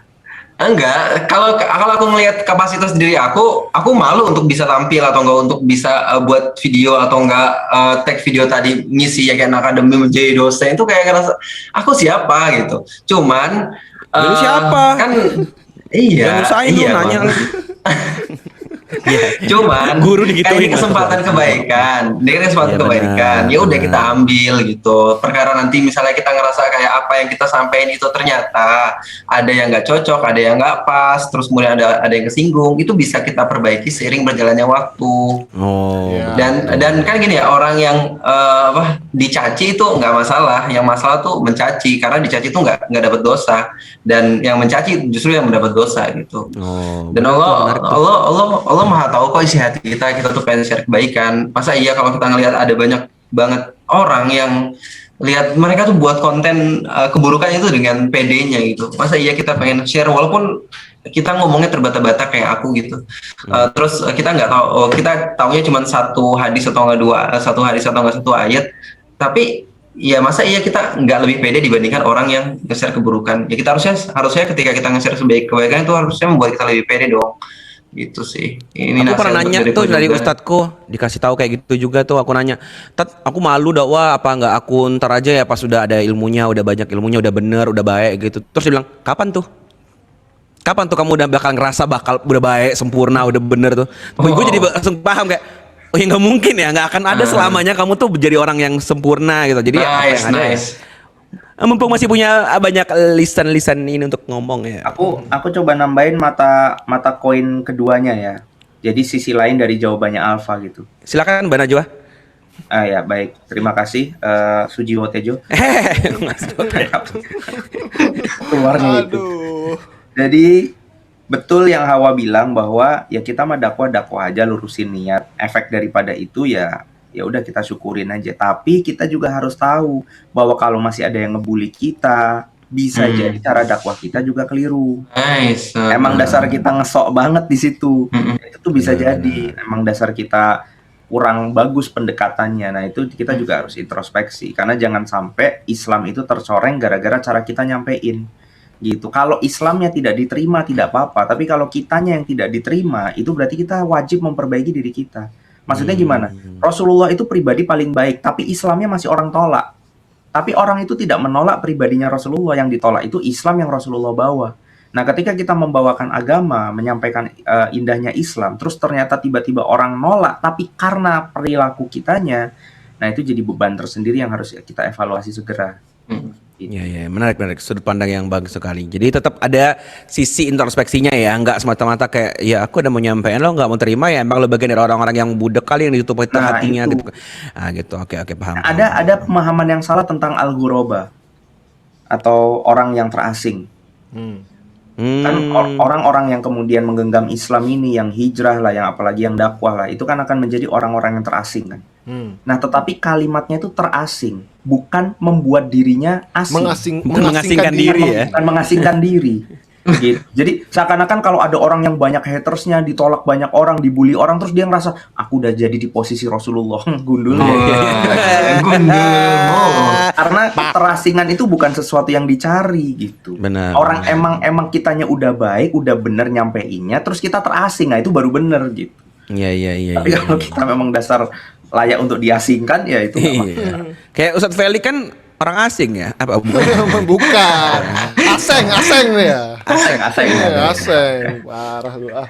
Belum sisi Ustadz Feli kan? Belum. Ada lagi nggak kok pertanyaannya? Oh, banyak sekali, ada 130 pertanyaan gitu ya. Ya, coba keluarkan yang ke 1000. belum sampai sana. Belum nyampe ya. Besok ya Apa? sama Ustaz Hussein. Besok ya? Iya. Saya cuma pesan sama yang pada kuliah di sini, tolonglah Ustadz Hussein ditanya. Parah. Banyak yang bakal nanya. Oh, banyak. Soalnya pasti. Ustadz tadi ngomongin apa sih? Bingung. Aduh. Ini Ustaz Wimar tentang rezeki lagi. Kalau seandainya kita itu menabung untuk masa depan gitu ya, apakah itu tuh termasuk khawatir masalah rezeki yang akan datang nanti kah? Misal mau nabung beli rumah, nabung untuk haji, nabung untuk perkara-perkara lain, apa gimana itu kira-kira? Jadi bedain antara ikhtiar dalam hati kita sama ikhtiar yang bersifat fisik gitu. Itu tuh nggak ada cerita sebetulnya. Jadi orang yang terlihat nabung bisa jadi nggak khawatir, orang yang nggak nabung bisa jadi khawatir, itu nggak ada korelasi sebenarnya. Itu tuh yang pertama. Jadi kekhawatiran ini diurus sendiri, nabung ini urusan yang lain gitu. Paham. Itu yang pertama. Terus yang kedua, nabung itu boleh di dalam Islam, yang nggak boleh nimbun. Nah bedanya apa? Kalau nimbun itu kita nggak tahu mau buat apa. Tapi kalau nabung, itu kita sudah punya rencana ini nanti akan dibuat ini. Misalnya teman-teman punya tabungan untuk haji, ya boleh. Haji kan nggak murah. Apalagi kalau teman-teman memang kepengen niatnya udahlah bismillah hajinya haji plus gitu. Satu orang bisa 150 juta, 200 juta bahkan. Berarti kalau 2 orang sama istri bisa 400 juta. Berarti nabung sampai level 300 juta jadi boleh karena ada niatan untuk beribadah yang memang butuh budget yang besar. Atau misalkan nabung buat beli rumah nggak apa-apa. Tapi kalau nabung karena seneng numpuk-numpuknya itu, nah itu yang jadi masalah. Taman gober itu ya. Ini juga banyak juga bahkan di kolom komentar yang nanya gitu ya. Berarti Itu kacamatanya kayak paman gober lama-lama ya. Iya. Kamu lihat apa harta? Matamu jangan kau setimar gitu. Kagak ini nih mata gue nih. Oh. Sakit ternyata matanya. Nah, tadi ngomongin nabung, apakah termasuk investasi itu juga seperti itu misalnya? Bahkan sampai bilang, aku investasi saham juga, investasi itu gitu. Oh, investasi itu Gimana? harus saham ya? Emang? Oh, enggak juga kan, macem-macem. Iya. Orang kolektor aja kalau mereka mengkoleksi barang gitu kan, itu mereka nyebutnya investasi. Karena nanti kalau barangnya harganya semakin mahal, mereka jual lagi gitu kan. Oh, coba kita tanyakan ke Ustadz Wimar. Bagaimana Ustadz Iya. investasi ini menurut Bapak Wimar, sarjana hukum? Saya sarjana teknik. Enggak ada. Oke, lanjut. Jadi investasi itu boleh, hukum berinvestasi itu boleh. Cuma yang jadi masalahnya dalam bentuk apa? Itu yang kemudian harus ditelaah apakah aplikasi investasinya itu halal atau tidak. Gitu. Jadi investasi misalkan dalam bentuk apa? Saya beli tanah yang nggak apa-apa aja. Gitu. Tanahnya tapi nggak diapa-apain. Ya memang ini jadi perkara karena itu kan ada hisapnya. Makanya kalau ada orang beli tanah ya harusnya dikelola, ya minimal dibikin sawah, dikasih ada orang yang kerja di sana atau dibuat apa. Atau misalkan investasi ya, tapi investasinya dalam bentuk saham, obligasi apa namanya banyak gitu, yang kemudian ternyata secara fikih muamalah bermasalah ya jadi nggak boleh. Gitu. Itu sama kayak mencari nafkah, hukumnya wajib untuk suami atau mubah-mubah saja atau boleh-boleh saja untuk istri asalkan diizinin suaminya. Ya tapi itu bisa menjadi haram kalau ternyata praktek usahanya haram gitu. Makanya yang harus dibedah itu investasinya mau dalam bentuk apa. Islam menyediakan kok jalan-jalan untuk berinvestasi. Gitu. Iya. Jadi Jadi tergantung PR-nya investasi apa ya. Iya, Itu PR-nya jadi teman-teman tahu. pelajari gitu ya, investasinya tuh Iya. akad-akadnya syari apa enggak. Karena beda-beda Iya, tuh. Kita nggak bisa menghukumi langsung ya. Iya, Dan takutnya- ngomong-ngomong, Mbak Nananya Ngefas mau bikin kelas sesi muamalah katanya. Waduh, Oh. siap tuh ada tuh sesi muamalah. Jadi buat yang mau tahu tentang ilmu-ilmu ekonomi itu bisa masuk ke kelas Nana, siapa tadi? Nana Mirdad apa? Nana Mirdad. Panjangannya Nana Nalem. Nana. Aduh. Ya udah lanjut. Iya. Nah, ada lagi kok. Ada dong, ini ke Hawarium ya Apa tuh? sekarang ya. Ini kan Oh. Hawa juga sebagai seorang influencer di sosial media, kan sering Iya, influenza mengupload- sebagai seorang influenza ya. Iya, influenza ya, gimana? Gimana itu kan sering ngupload apa ya? Postingan-postingan di media sosialnya gitu ya. Itu Bang Hawa kira-kira pernah nggak ada guncangan-guncangan batin tentang ujub dan riya gitu, dia nanya begitu. Soalnya Gak aku pernah juga lah, gila lu meragukan Hawa lu. soalnya dia juga sering posting-posting, cuma kayak kalau di like orang-orang tuh rasanya seneng, kayak apa ya, kayak jadinya takutnya itu tuh riya dan ujub gitu. Terus Ya gimana kali Bang lu Hawa? di like orang lu emosi. Siapa nih nge-like? Wah, enggak ya guys. Gitu. Ya, dia ayo, takut bawa. dia takut niatnya berubah gitu. Padahal dia tadi pas posting nawaitunya beda gitu loh. Oh, ya udah lu hapus akun dulu lah biar niatnya lurus ya. Ayo lanjut, Gimana? Pak. Jawab, Ini Pak. yang mau jawab Kalau- siapa sih? Enggak, gue bagian ngejelutin aja. Biar dia menunggu jawaban Hawariyun gitu. Oh, menarik yang sekali. punya centang biru merasa tertantang dengan pertanyaan-pertanyaan Oh, wes. Dia juga Iyalah. sebagai influenza. Soalnya saya setiap lihat centang biru saya itu langsung kayak oh gitu. Iya, sejujurnya aku pernah ngerasain, wah ini gue ujub nih, wah ini gue ria nih. Pernah ngerasain gitu, wah seneng banget gitu ketika like-nya nambah banyak, followersnya nambah banyak, itu seneng gitu. Makanya itu salah satu sebab kenapa akun aku tuh aku pengen kasih ke Ustadz Felix gitu. Dan kan dulu kan aku pengen pengen lepas dari media sosial ini kan. Karena aku di Mahatafiz, aku ngafal Quran. Terus kemudian di selang waktu hari libur sempat megang HP, aku buat video 1 menit pakai HP. Kemudian pas di post ternyata banyak yang suka gitu, banyak yang komen, ternyata banyak yang follow. Itu kayak gimana? Pernah juga sih ngerasain kayak sindrom star gitu ya, ngerasa kayak Star syndrome. star syndrome. Suka-suka dia, ya. Oh, dia orang ini ya, hafal Quran Sindrom dari star. belakang. Oh, bener. Arab kan Star dari syndrome. Iya, penasaran lagi apa yang komen ada apa gitu kan, yang like ada apa. Tapi yang like Yang iya ya. Yang like. like. Yang like. yang like nambah berapa gitu. Itu pernah ngerasain kayak gitu. Makanya aku ngerasa kayak ini kayaknya toxic buat aku nih, bahaya buat aku kalau aku terusin. Makanya aku datang ke Ustadz, aku pengen kasih ke Ustadz, ini tolong dikelola. Tapi kalau Ustadz kan Ustadz suruh aku untuk lanjutin sabar. aja. Sebelum lanjutin ya. Jadi tadi yang nanya kenapa Mas Fuad bengek? Ya itu ceritanya barusan. Saking dia tuh takut dosa, ini berarti ya. Dia tuh Ustadz kasih akunnya untuk diurusin. Dia lupa kalau itu tuh nggak tahu diri. Emang ya? Ustadz admin. Ngerepotin aja nih bocah gitu ya. Iya. Iya. Lanjut Pak, lanjut. Iya, enggak. Maksudnya kan followers adalah sesuatu yang berharga juga gitu. Kalau misalnya itu dijual kan lumayan juga gitu. Bahkan aku, iya bener dong. Iya nggak sih? Pernah nggak Lu mau sih jual? jasa penjualan duit? Jasa penjualan duit, jasa penjualan akun. Aduh. Itu lumayan gitu. Dan waktu itu aku datang ke Ustadz kan waktu itu kalau nggak salah udah berapa? 57.000 gitu. Nah, tapi ketika aku datang ke Ustadz bilang terusin aja dakwahnya. Setelah aku terusin, ya akhirnya hilang sendiri tuh perasaan, wah yang komen berapa, yang like berapa, udah hilang sendiri. Karena emang sebenarnya ria nggak ria gitu, itu masalah hati sih, dan masalah habits gitu, masalah habits. Semakin sering kita ngelakuin, semakin ya biasa aja gitu, udah biasa aja. Jadi kalau kita pengen gak ria ya terusin terus. Sepakat itu, dan itu menurutku fitrah aja sih. Kalau emang lu nggak pernah ada yang like terus atau di like, itu bangga gitu. Dan itu menurutku hal yang di awal tuh wajar aja, dan itu bisa jadi momen juga. Kayak misalkan postingan aku dulu nggak ada yang like, tiba-tiba Ustadz Felix waktu itu nge-like tuh.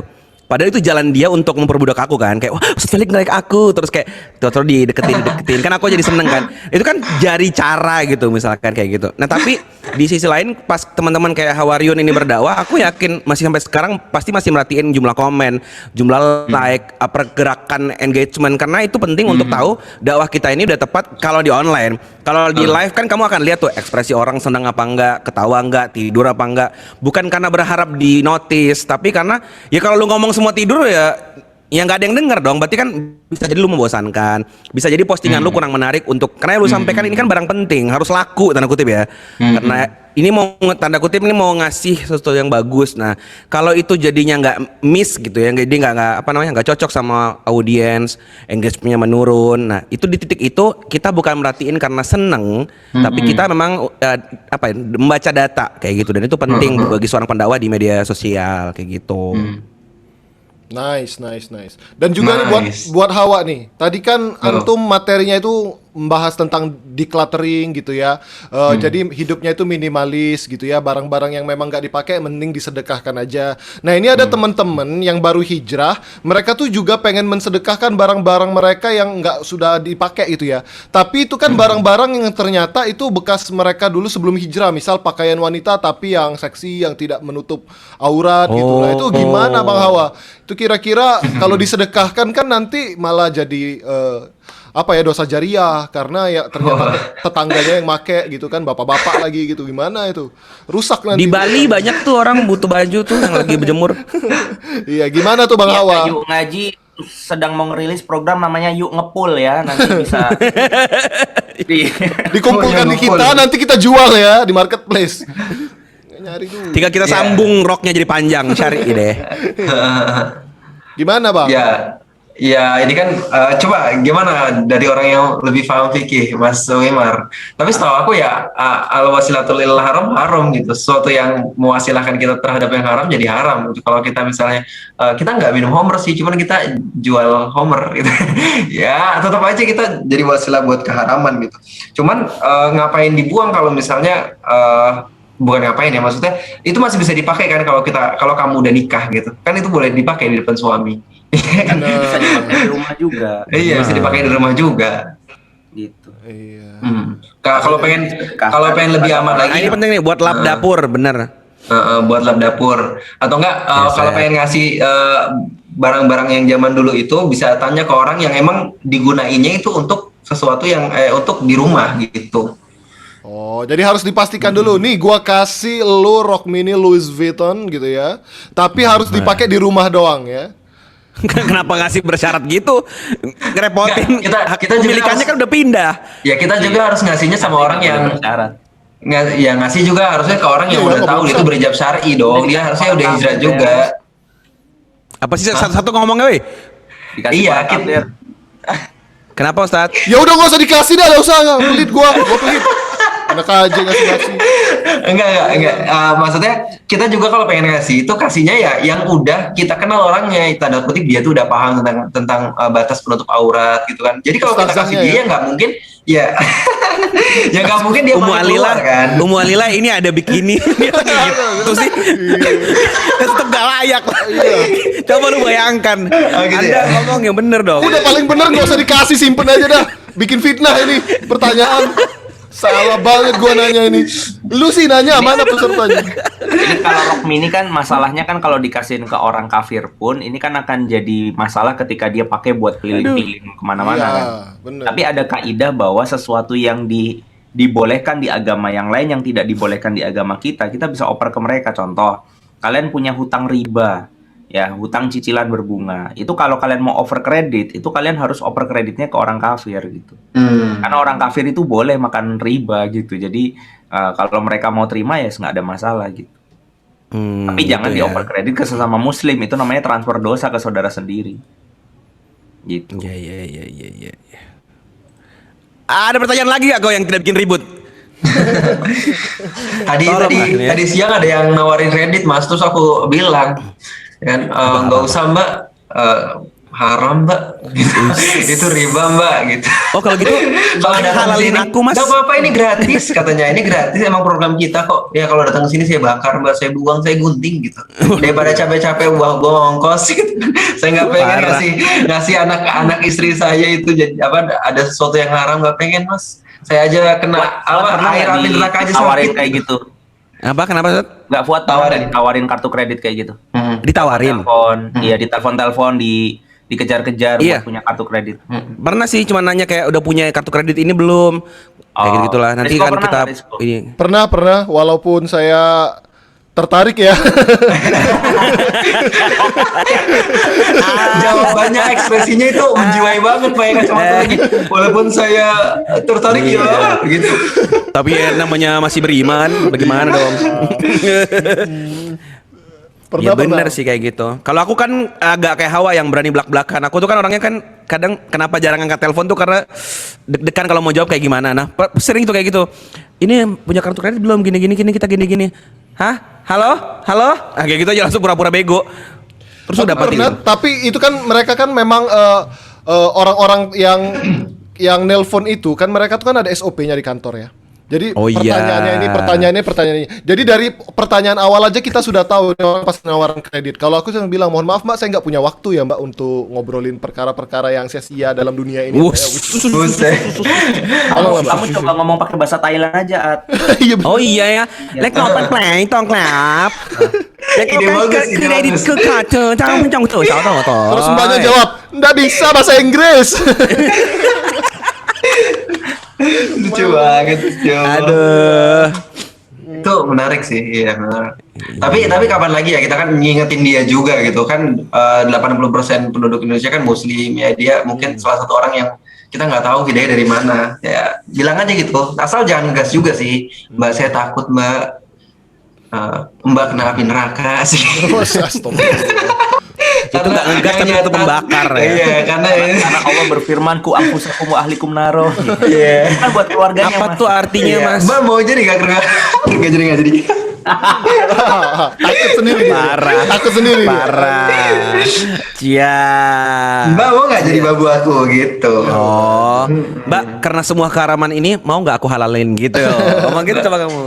Bubar langsung ya. Itu di balik blur itu ada Dena itu.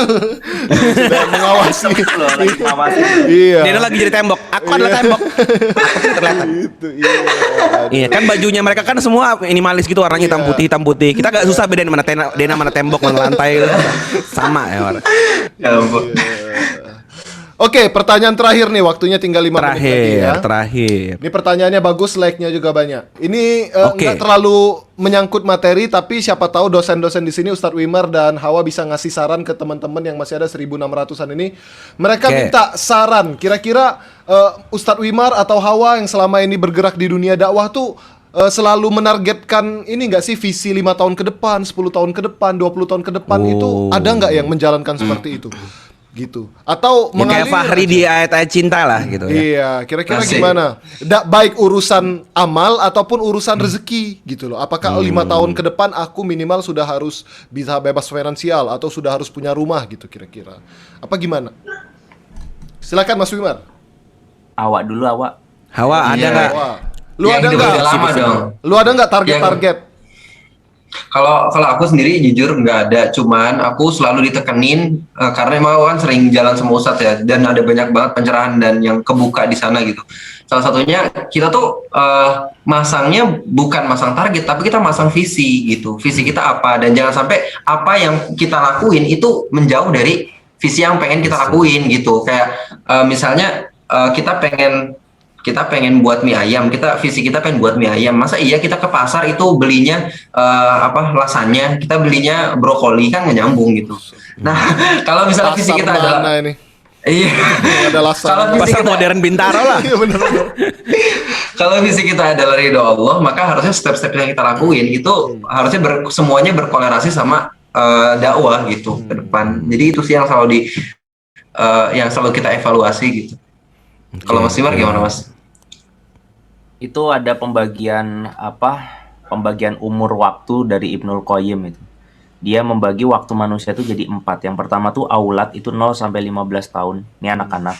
Kemudian syabab, pemuda itu di usia 15 sampai 40 tahun.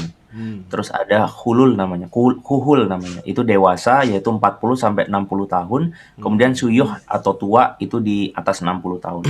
Nah, kalau aku nggak ngebagi berdasarkan target atas program sih. Karena menurut aku tuh nggak suka bikin sesuatu sebetulnya. Aku tuh cuma kepengen nge-follow up apa yang ada di depan mata aja. Dan itu aja nggak habis-habis, kayak setelah ini dikerjain ternyata Allah ngasih. Kayak kita nyetir mobil ada lampunya itu loh. Depan gelap, tapi kalau kita maju, ya depannya terang lagi, maju lagi, terang lagi, maju lagi. Ya, Kalau buat dakwah, aku tipikal yang kayak gitu sih. Bukan yang planner dari awal itu 5 tahun segini 30. Tapi kalau buat umurku sendiri aku punya. Ya sekarang karena aku di kepala 3, aku punya target sebelum 40 aku harus ngapain tuh ada. Gitu. Tapi kalau untuk program dakwah, buat aku ngejalanin amanah yang sekarang udah Allah kasih aja, itu udah nggak kepikiran mau ngebahas ke depannya mau ngapain gitu. Plus aku ngerasa dulu aku suka nge-create sesuatu tuh gagal terus, nggak tahu kenapa. Jadi buat Maksudnya aku ini nge-recreate dari nol gitu ya? contohnya misalkan kayak gini, ada orang di sini pengen dakwah, pengen jadi content creator, terus dia targetin nih, pokoknya setahun harus sekian sub, sekian ini atau golden dapat apa sih kalau gitu, silver Golden plate, ticket. Silver play button apa gitu ya? ya ini dapatnya harus tanggal sekian dan tahun sekian. Menurut aku itu bukan hal yang baik untuk dilakukan, karena jatuhnya kita jadi Ngoyo. kayak kenapa? Iya, ngoyo, maksain ya. Iya, jadi kayak ngoyo maksain, sementara yang sekarang bisa dilakukan kadang jadi nggak kepikiran untuk dilakuin yang baik karena targetnya udah terlalu kemana tahu gitu. Jadi yang sekarang Allah kasih ke antum tuh syukurin aja. Kalau nggak percaya, saya mau tanya satu persatu nih dari Rizko, Fuad, Hawa, nanti terakhir saya juga mau cerita. Apa sih kiprah pertama kalian dalam dakwah? Kalian tuh tukang ngapain gitu sebetulnya awalnya? Aku ya. Pertama kali. Ya, Rizko. Nyopirin Ustadz. Ngopirin Ustadz. Oh, kiprah dakwah ya? Kiprah dakwah Iya, nih. pokoknya ada hubungannya sama dakwah itu kamu pertamanya ngapain gitu. Aku ngeditin video iklan untuk Ustadz itu. Apa iklan pengajian? Nah, dia bikinin iklan pengajian. Hawa apa? Ya, aku bahkan cuman video iseng. Tampil tampan dan rupawan. Itu sudah takdir. Kiprah dakwah. Kalau aku dulu awalnya tukang tempel poster pengajian. Jadi di kepanitiaan sebuah acara pengajian besar, aku cuma diminta untuk muter-muter ke musola-musola, kan ada mading-mading tuh. Iya, Ya udah aku tempelin tuh poster-poster di situ satu-satu gitu. Sambil aku doa, ya Allah semoga bisa kenal sama Ustadz ini, bisa kenal sama Ustadz ini gitu deh. Itu awalnya tuh kayak gitu. Jadi syukuri di level mana kalian sedang Allah kasih kesempatan. Nah, maksimalin dengan baik, tunjukkan yang terbaik sehingga sehingga akhirnya akan didatangkan amanah yang lebih besar. Itu aja terus gitu. The Karena best. bagaimana mungkin Allah akan kasih amanah yang lebih besar kalau amanah yang depan mata aja belum diselesain ya. Iya. Gimana mungkin kalau di mana? Kalau di sistem kerja gimana? Masa iya kita sebagai karyawan minta, ya Allah, kita minta ke bos gaji aku 2 kali lipat dong. Sedangkan kita saya santai, ya nggak pantas lah. Kita harus kerja 2 kali lipat dulu. Kita belum Baru minta ke membuktikan bos. ya, kita belum membuktikan kita layak untuk mengemban amanah yang lebih besar. Nice. Kita harus pantasin diri dulu gitu. Tapi mata koin berikutnya juga harus dibahas. Jangan sampai udah dikasih amanah kita ngerasa nggak layak. Aduh. Nah, Oh, itu yang dulu pernah terjadi pada Hawariun. Sampai sekarang juga Udah sembuh kan tapi Wak? Enggak. Belum masih. Parah lo. Iya, makanya itu aku ada di sini, aku ada di sini berusaha untuk menunaikan Iya. Oh. amanah. Lo bisa baca komen nggak? Enggak? Kenapa Bisa ya. bacaan art? Teman-teman, menurut kalian Hawa pantas nggak untuk ngisi begini? Tuh. Coba kita Apa lihat sih? ya. Apa jawabannya? Enggak kelihatan? Apa jawabannya? Mana nih? Pantes, Jawab pantes, dong. Pantes, wak, wak, wak. Pantas tuh, pantas. Enggak, kok ngeblur sih? Pantes. Iya, ngobrol. Kayak Ay, chat- Allah, Chat perselingkuhan gitu jadi ngeblur gini. Kemana? Tadi gua belum bilang ya? Belum. Apa sih? Rizko? Oh, ya udah, hati-hati. Gue bawa kunci kok, Bang. Ntar kalau misalnya kunci gini cabut aja gitu. Oh, nggak kelihatan. Ya, hati-hati. Ya hati-hati ya. Yo, Ya, salam. hati-hati. Waalaikumsalam. Warahmatullahi wabarakatuh. Siapa itu? Boklin ya? Bukan, itu adiknya Dena. Oh udah nggak ada ya, kirain. Tuh pantas ya Wak, tuh pantas sudah dijawab Apa tuh. itu? Ya Allah, astagfirullahaladzim. Sekarang gue tanya, lu lebih dengerin orang yang bilang lu pantas, apa orang yang bilang lu nggak pantas? Mereka di sini ada mencintai lu, mau mendengerin lu, apa lu lebih mendengerin orang-orang yang lu ngomong pun nggak dengerin sama mereka? Gua nggak mau gua nggak. ngomongin kalimat Allah la yukallifullahu nafsan illa wus'aha. Oh, Allah tidak akan membebani kamu Ya, lu. kecuali apa yang kamu mampu. Kenapa kita jadi nyerawain Hawa di sini kan dia pada. Bersandar kepada apa? Oke baiklah. Apa sih? Ya udah. Apaan, Mas Pada Fuad? Hawa Itu nggak nangis kedengeran. ya. Anda Fuad, macet-macet Mas Fuad, putus-putus. Apa sih? Putus. Lu tadi ngomong Iya nih putus-putus, maklum di Wak. Kupang suka macet. Di Jakarta yang Oh, macet. iya. Udah, yuk. Udah jalan. Nah. Alah. Coba ulang lagi tadi Mas Fuad ngomong apa nggak kedengeran? Mas. Udah lucu loh, ulang lagi. Ini lucu tadi. Nggak lucu. Nggak lucu. Ayolah. Nggak lucu. Hah? Jadi tadi ngomong udah tuh nggak lucu ya. Lanjut nih. Udah jam berapa nih kok? Tutup nggak sih? Udah lewat 2 menit, kita tutup Udah dulu. 2 menit, Nanti ya. pertanyaannya ini banyak banget, kita akan jawab lagi pas sahur. Yes. Sahur. Jangan lupa standby. Jam berapa Woko? Jam 2 apa 2, jam 1.30 Jam 2. room webinarnya aku buka. Jam 1.30 Oke. room webinarnya aku buka. Kita bisa ngobrol-ngobrol santai dulu. Jam 2 materinya dimulai. Dan nanti akan ada live Q&A lagi bareng Ustadz Wimar dan juga Dan Hawariun.